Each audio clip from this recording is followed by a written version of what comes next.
The voice print was impossible, a 99.8% match, but the man whose voice it matched had been dead for 15 years. My name is Lena Moroz, and I'm a forensic audio analyst. I spend my days in a soundproof lab, listening to recordings most people would rather forget. 911 calls, interrogations, ransom demands. I listen to fear, to lies, to the tiny tremors in a voice that betray guilt or innocence. I've been doing this for 8 years. I'm good at it, maybe too good.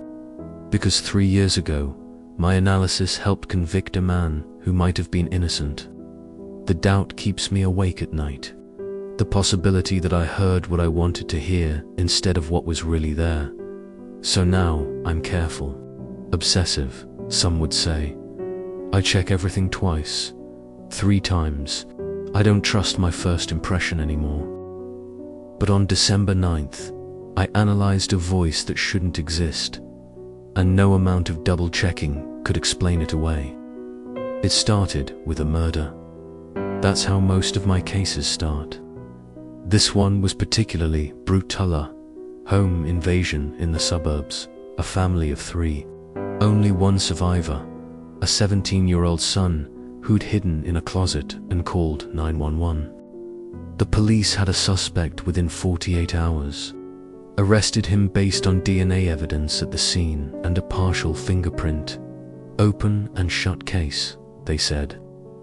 But the suspect, Michael Reeves, was claiming mistaken identity. Said he'd never been to that house, never met the family. The DNA must have been contaminated. The fingerprint misread. Standard defense strategy. I'd heard it 100 times. Detective Sarah Chen wanted me to analyze the interrogation recording. Just run the voice print, she said, dropping off the file at my lab. We need to confirm it's him on the 911 call that came in 2 hours before the murders. Anonymous tip said something was about to happen at that address. If we can prove Reeves made that call, it shows premeditation. I nodded. Routine work. I'd have the analysis done by evening. Sarah left. I put on my headphones studio grade, the kind that cost more than most people's cars. When you work with sound, you don't cut corners on equipment. I pulled up the interrogation recording first. Michael Reeves, age 34, speaking to detectives. I needed to isolate his voice, create a clean voice print. The recording crackled to life, the sound of a fluorescent light humming in the background, the scrape of a chair. Then his voice. I'm telling you, I didn't do this. I've never been to that house. I don't know those people. His voice was distinctive. Slight rasp, mid-range pitch. A particular rhythm to his speech, measured, controlled. He sounded educated, calm, despite the circumstances. I ran the audio through my analysis software. The program converted his voice into a visual representation, unique pattern of frequency, amplitude, and resonance, like a fingerprint, but made of sound. The voice print appeared on my screen. I saved it. Then I pulled up the anonymous 911 call. Static, background noise. Then a male voice, slightly distorted by a poor phone connection. Something's going to happen at 847 Maple Drive. Tonight, you should send someone. Click. He'd hung up. 10 seconds. That's all I had to work with, but 10 seconds was enough. I cleaned up the audio, removed the static, isolated the voice, created another voice print. Then I ran the comparison. The software processed, analyzed, calculated. Result, 43% match. I frowned. That wasn't enough for a positive ID. The defense would tear it apart in court. But something bothered me. The rhythm of speech, the cadence. There was a similarity I couldn't quantify. Sometimes the human ear catches what the software misses. I decided to run it through the National Voice database. Maybe Reeves had a record. Prior arrests, other interrogations, more samples to work with. I entered the Voiceprint from the interrogation, hit search. The database began processing. Thousands of voices, millions of data points. It would take a few minutes. I leaned back in my chair. The lab was silent, except for the soft hum of computer fans. No windows, no distractions, just me and the sound. The search completed. One match, 99.8% probability. I clicked on it. The profile loaded. Name, Michael Reeves. My chest tightened. Same last name, brother, father. I scrolled down. Date of recording, March 15th, 2009. Case type, homicide suspect, interrogation. Status, deceased. Date of death, March 17th, 2009. Cause, suicide in custody. I stared at the screen. Michael Reeves had died 15 years ago. 2 days after being interrogated for a murder he claimed he didn't commit. And his voice was a 99.8% match to Daniel Reeves, the man sitting in an interrogation room right now. I pulled up both audio files, played them simultaneously through my equipment, isolated specific phonemes, the building blocks of speech, compared the resonance of vowel sounds, the attack and decay of consonants. They were identical, not similar, identical. This wasn't just family resemblance. Brothers can sound alike, sure, but voice prints don't lie. The physical structure of the vocal tract, the length of the vocal cords, the shape of the resonating chambers creates a unique acoustic signature. It's like DNA. You can't fake it, unless I ran a forgery analysis, checked for signs of AI voice synthesis, deepfake technology, audio manipulation. The software searched for digital artifacts, unnatural transitions, frequency anomalies. Nothing. Both recordings were clean, real human voices. I sat there in the soundproof silence, my coffee going cold. The fluorescent lights hummed above me a frequency of 60 Hz, barely audible but always there once you're trained to hear it. There were 3 possibilities. 1, the database was wrong.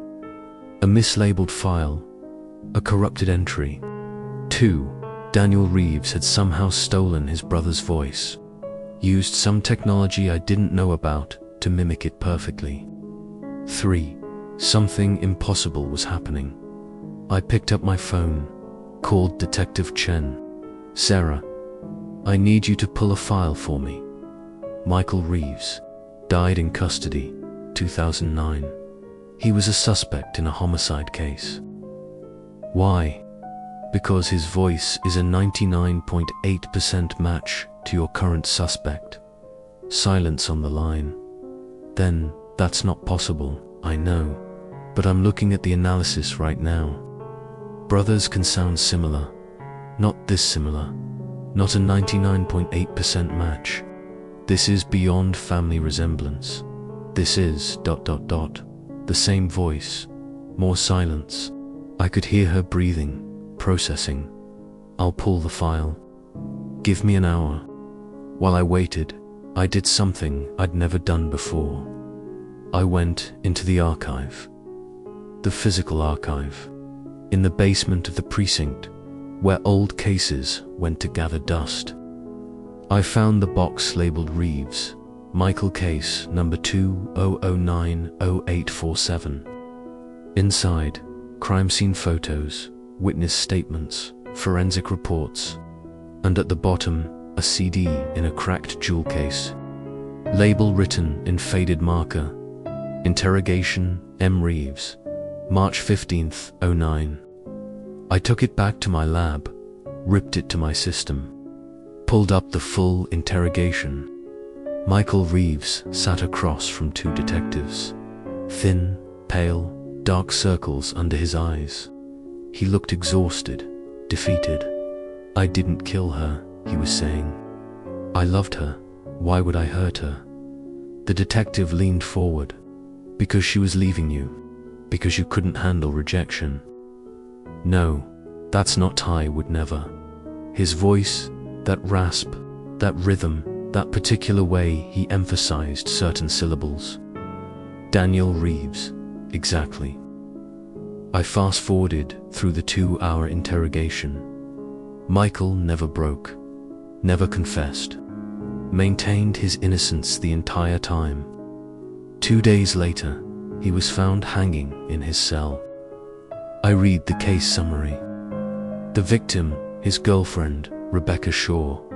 Cause of death, strangulation. Evidence: Michael's DNA under her fingernails, his fingerprints on the murder weapon, a decorative statue from her apartment, an open and shut case. Just like Daniel's. My hands were shaking.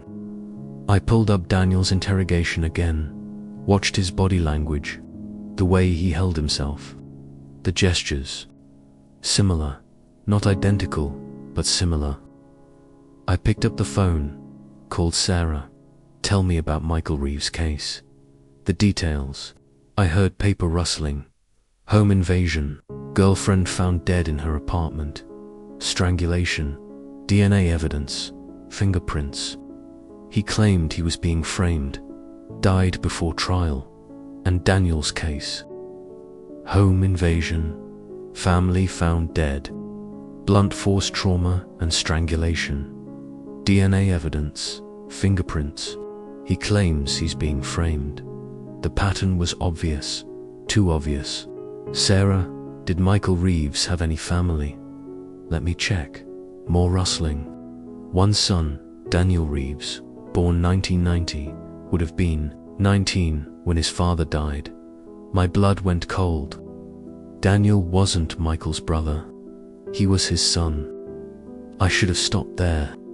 Should have written up my report, noted the uncanny vocal similarity between father and son, and moved on. But I couldn't, because something was wrong. I pulled up photos of both men. Michael at 34, from his 2009 mugshot. Daniel at 34, from his current arrest photo. They could have been twins. Same facial structure, same build, same haunted look in their eyes. But that made sense. Father and son, genetics. What didn't make sense was the voice. Voices change as bodies age. A 19-year-old doesn't sound like his 34-year-old father. Vocal cords lengthen, thicken. Resonance chambers change shape. But Daniel's voice at 34 was identical to Michael's at 34, like he hadn't developed his own voice. Like he'd inherited it fully formed, or copied it. I opened a new file, started cross-referencing Michael's case in 2009. Daniel's case now, 2024, 15 years apart. Similarities, both home invasions, both involved strangulation, both had overwhelming DNA, fingerprint evidence. Both suspects claimed they were framed. Both had no prior criminal record. Both cases had anonymous tips called in before the murders. The last one made my skin crawl. I pulled up the 911 call from Michael's case, buried in the evidence files. March 15th, 2009, 2 hours before Rebecca Shaw's murder. Anonymous mail caller. "Something's going to happen at 1247 Oak Street. Tonight. You should send someone." I played it. Then played the call from Daniel's case. Same voice, same cadence, same everything. Someone had made both calls, 15 years apart, warning about murders that were about to happen. Murders that Michael and Daniel would be blamed for. What are the odds? I called Sarah.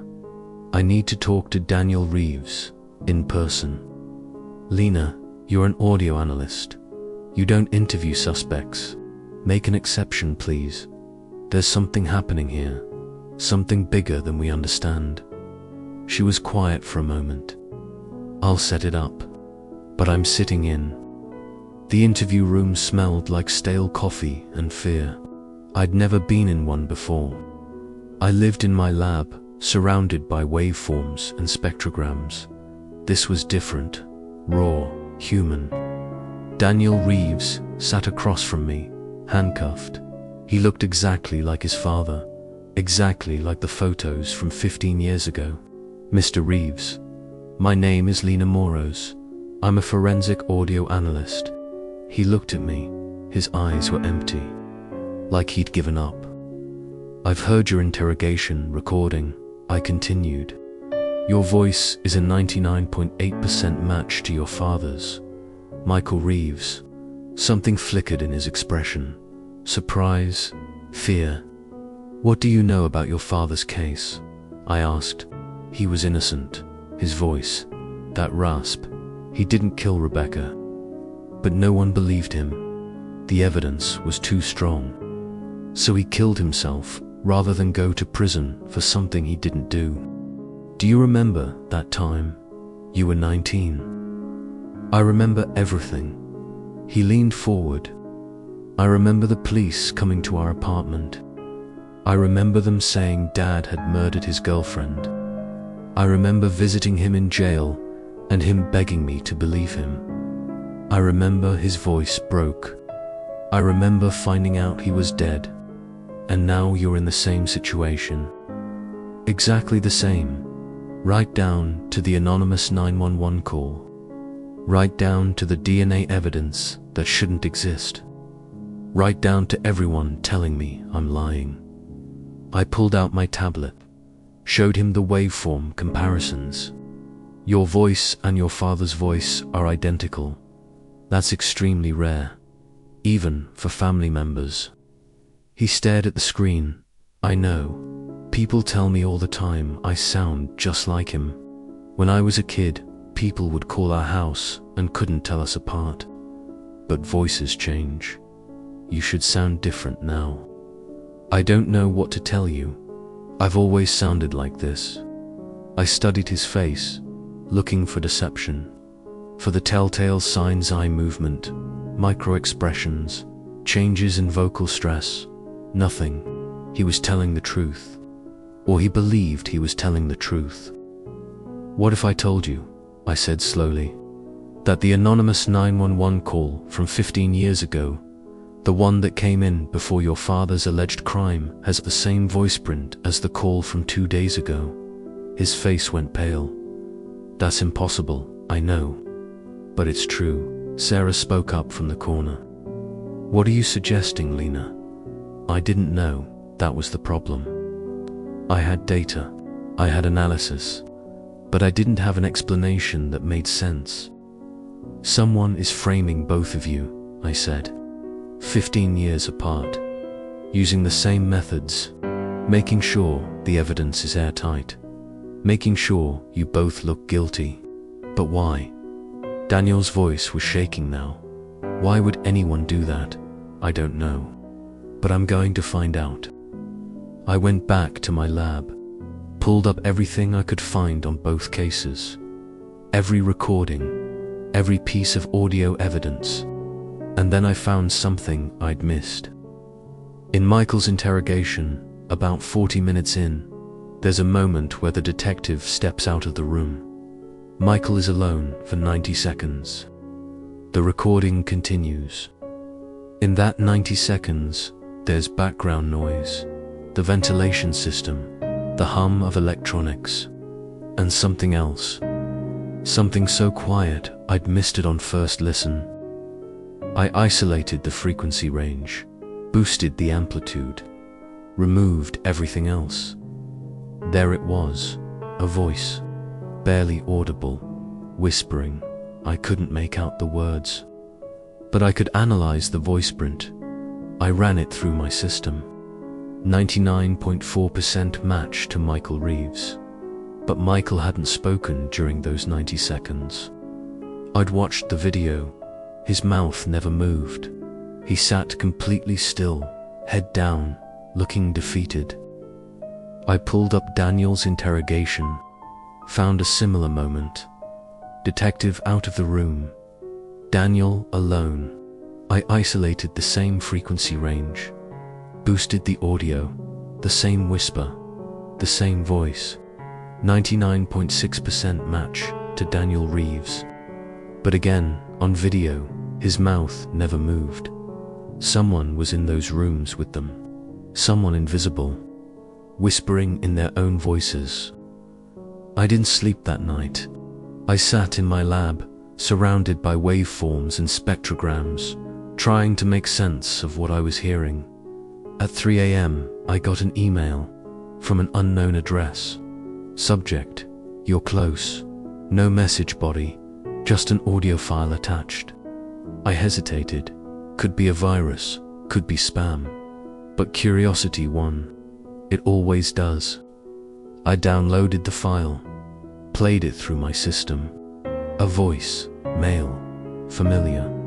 Lena Moroz. "You're very good at your job.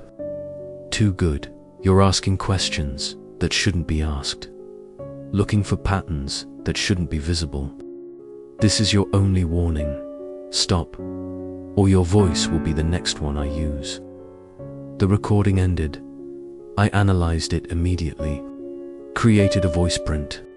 99.2% match to Michael Reeves. 99.1% match to Daniel Reeves. And a 98.7% match to the anonymous 911 caller from both cases. This voice, whoever it belonged to, could perfectly mimic both father and son. Could call in warnings about crimes he was about to commit. Could whisper in interrogation rooms without being seen. And now he was threatening me. I should have been terrified. Should have deleted everything and walked away. But I'd spent 3 years living with the guilt of a wrong analysis.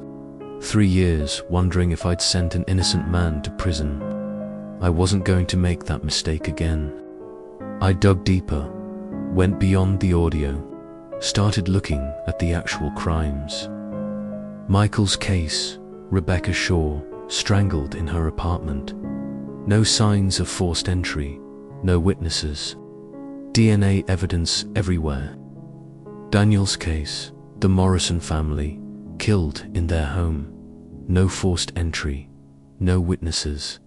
DNA evidence everywhere. Both crime scenes were clean. Too clean, professional. I pulled up crime scene photos, started comparing. The way the bodies were positioned, the way the rooms were arranged, the pattern of blood spatter. They were identical. Not similar, identical. Down to the smallest detail. Like someone was recreating a scene, following a script. I called Sarah. I need to see both crime scenes, in person. Lena, Rebecca Shaw's apartment, was cleared out 15 years ago. Then I need the photos. Everything, and I need access to the Morrison house. Why? Because I think whoever killed Rebecca Shaw is the same person who killed the Morrison family. And they're trying to make it look like history repeating. Father and son, both murderers, but they're not. They're both being framed. That's a big claim, I know, but I can prove it. I just need to see the scenes. The Morrison house was still a crime scene. Yellow tape, evidence markers. The smell of death had faded, but the presence of violence remained. I stood in the living room where they'd found the father's body. Pulled up a photo of Rebecca Shaw's apartment on my tablet. Same position, same angle, same everything. Sarah stood next to me. This doesn't make sense. Why would someone recreate a crime scene from 15 years ago? Control, I said. Whoever did this wants everyone to believe it's genetic. That Daniel inherited his father's violence. That some people are just born to kill. But why frame them? Why not just kill them? Because this is worse than death. This is legacy. This is making sure that even if they're innocent, history will remember them as monsters. I walked through the house. Every room was a copy. Every detail matched. Like the killer had studied the old crime scene photos, memorized them, reproduced them perfectly. And then I saw it in the kitchen, on the floor. A single drop of wax, red, from a candle. I checked the photos from Rebecca Shaw's apartment. There, in the same spot, the same wax. Sarah, was there a candle at either scene? She checked her notes. No candles logged in evidence. But there was wax, at both scenes, same color, same location. What does that mean? I didn't know. But it meant something. Back at the lab, I pulled up every piece of audio from both cases. Not just the interrogations, everything. 911 calls, crime scene investigator recordings, news reports, and I found it. In a TV news report about Michael's case from 2009, background noise. A reporter standing outside the police station, doing a live broadcast. In the background, barely audible, a voice, whispering. I isolated it, cleaned it up, enhanced it. They'll believe anything. Pattern, legacy, control, the same voice that had threatened me. I ran the Voiceprint. No match in the database, because this wasn't Michael's voice or Daniel's voice. This was the original, the source, the person who could mimic them perfectly, but who? I started researching voice mimicry. Not AI, not technology, human capability. There are people rare, but they exist who can perfectly replicate any voice they hear. Voice actors, mimics, people with a condition called echolalia. They hear a sound and their brain immediately reproduces it. But perfect vocal mimicry down to the Voiceprint level, that required more than talent, that required understanding the physical structure of someone's vocal tract, the exact resonance, the precise formant frequencies, that required access, close access, intimate knowledge. I pulled up Michael Reeves' file again, looked at his contacts, his relationships, Rebecca Shaw, girlfriend, victim, and her brother, Thomas Shaw, voice coach, vocal instructor for theater. I felt my pulse quicken. A voice coach would have that knowledge, that skill, the ability to analyze and replicate voices. I searched for Thomas Shaw, found him easily, still living in the city, still teaching, and I found something else. 15 years ago, after his sister's murder, he'd been questioned as a witness, cleared immediately. No motive, no evidence. I pulled up his statement, recording, played it. The voice, the rhythm, the cadence. I ran the analysis. 84% match to the anonymous caller. Not perfect, but close. Like he'd been disguising it, altering it slightly. I kept digging. Found an interview he'd given to a podcast 2 years ago, talking about his sister's murder, how it had destroyed him, how he'd never forgiven Michael Reeves. I pulled the audio. This time, he wasn't trying to disguise anything. I ran the analysis. 99.9% match to the voice that had threatened me. Thomas Shaw, the brother, the voice coach, the man who'd spent 15 years planning revenge, not just against Michael, against Michael's entire bloodline. I called Sarah. I know who killed Rebecca Shaw and the Morrison family. Thomas Shaw, Rebecca's brother. Lena, he was cleared. He's a voice coach. He can perfectly mimic voices. He framed Michael 15 years ago, made it look airtight. And when Michael killed himself, Shaw waited for Daniel to grow up, to reach the same age Michael was. And then he did it again. Same crime, same evidence, same voice, making it look like a family curse. Why would he do that?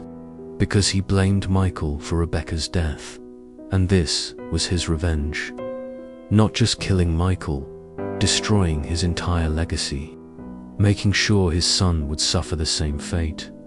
We need evidence. I have it. Voice analysis, pattern matching, the wax, everything.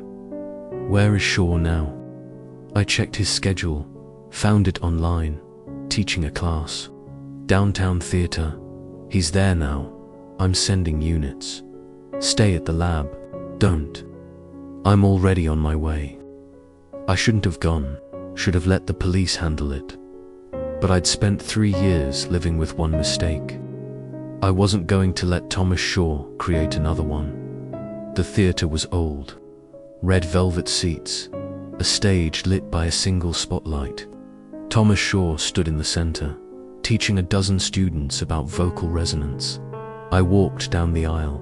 He saw me, stopped mid-sentence. Can I help you? My name is Lena Moroz. I'm a forensic audio analyst. He smiled. Fascinating profession. Are you interested in taking lessons? No, I'm interested in your voice. Specifically, how you used it to frame 2 innocent men. The smile faded. The students looked confused. I think you should leave, he said quietly. I have recordings, analysis, evidence. I know you killed your sister. I know you framed Michael Reeves. And I know you did it again, 15 years later, to his son. You don't know anything. I know you can mimic voices perfectly. I know you understand vocal anatomy. I know you had access to both crime scenes. And I know you left the same signature at both red candle wax. A ritual, something meaningful to you. His expression changed. The mask slipped. And underneath was rage. Pure, cold rage. She was my sister, and he killed her. No, you killed her, and you've been killing ever since. But you made a mistake. You threatened me, left your real voice on a recording, and now I can prove everything. He moved fast, grabbed a stage-proper metal candlestick. The students screamed, scattered. I ran. The theater was a maze. Backstage corridors, costume rooms, storage areas. I could hear him behind me, his footsteps, his breathing, and then his voice. My voice. Lena, you should have stopped. Perfect mimicry. My voice, my inflection, coming from his mouth. I found a dressing room, locked the door, pulled out my phone. Sarah, I'm at the theater. Sure is. The door exploded inward. He was stronger than he looked. You ruined everything. His voice, then Michael's voice. I was so close to perfect symmetry. Father and son, both destroyed. But you had to listen, had to analyze, had to see. I backed against the wall, nowhere to go. Why the red wax? I asked, stalling, hoping Sarah's units were close. Rebecca loved candles, red ones. She had them everywhere. I brought one with me that night, to remember her, to say goodbye. And when I killed her, his voice broke, back to his own. When I killed her, I realized how powerful it was. The ritual, the symbol, so I did it again. For the Morrison family, for Daniel, for perfect repetition. You killed your own sister. She was leaving me. His voice was shaking now. All pretense gone, moving away, starting a new life with Michael. She said she didn't need me anymore, that I was holding her back. So I made sure she'd never leave, and I made sure Michael would pay. Forever, him and his bloodline. Sirens, outside, getting closer. He heard them too, looked toward the door. It doesn't matter, he said. They'll never prove it. I've been too careful, too perfect, just like my voice. I can prove it. Your voice is on dozens of recordings now, threatening me, confessing, all analyzed, all documented. He smiled. But will they believe you? You already made one mistake. 3 years ago, wrong analysis, wrong conviction. They'll say you're doing it again, hearing what you want to hear. The police burst in. Sarah first, gun drawn. Thomas Shaw, hands up now. He complied, slowly, still smiling. As they cuffed him, he looked at me, and in Rebecca's voice, perfect, haunting, he said, "You can't escape what you are, Lena. A girl who hears ghosts." The trial took 6 months. My audio analysis was the key evidence. The recordings, the voice prints, the proof that Thomas Shaw could perfectly mimic both Michael and Daniel Reeves. The defense argued it was circumstantial, that voice mimicry wasn't murder, that I was biased, unreliable. But the jury heard the recordings, heard Shaw's confession in the theater, heard him speak in a dozen different voices, Michael's, Daniel's, Rebecca's, mine, and they convicted him. 2 counts of first-degree murder, multiple counts of fraud, evidence tampering, and conspiracy. Life in prison, no parole. Daniel Reeves was released, exonerated. Michael's conviction was posthumously overturned. Justice, finally. But I still hear Thomas Shaw's voice sometimes, in the quiet of my lab, in the silence between sounds. You can't escape what you are. He was right. I am someone who hears things others miss, who listens to the spaces between words, who finds truth in frequency and rhythm and resonance. 3 years ago, I made a mistake. Let my assumptions guide my analysis, and an innocent man went to prison. But this time, I listened differently, without assumptions, without bias, just pure analysis, pure truth. And the truth was that some people don't just lie with words. They lie with their entire voice, their entire identity, becoming someone else so completely that even sound can't tell the difference. Thomas Shaw was a monster who wore many faces, many voices. But in the end, his real voice, the one underneath all the mimicry, gave him away. Because you can disguise anything except the truth. And I learned that the hard way. I still work in the soundproof lab, still listen to recordings most people would rather forget, still analyze fear and lies and the tiny tremors that betray guilt or innocence. But now I trust myself again, trust my ears, trust the patterns I hear. Because some voices tell stories beyond words, stories of rage, of revenge, of people so consumed by grief that they become the very thing they hate. Thomas Shaw killed his sister, framed an innocent man, waited 15 years to frame that man's son, all because he couldn't accept that people leave, that lives change, that love isn't possession, and he almost got away with it. Almost, but he made one mistake. He threatened me, left his real voice on a recording, and I was listening. I'm always listening.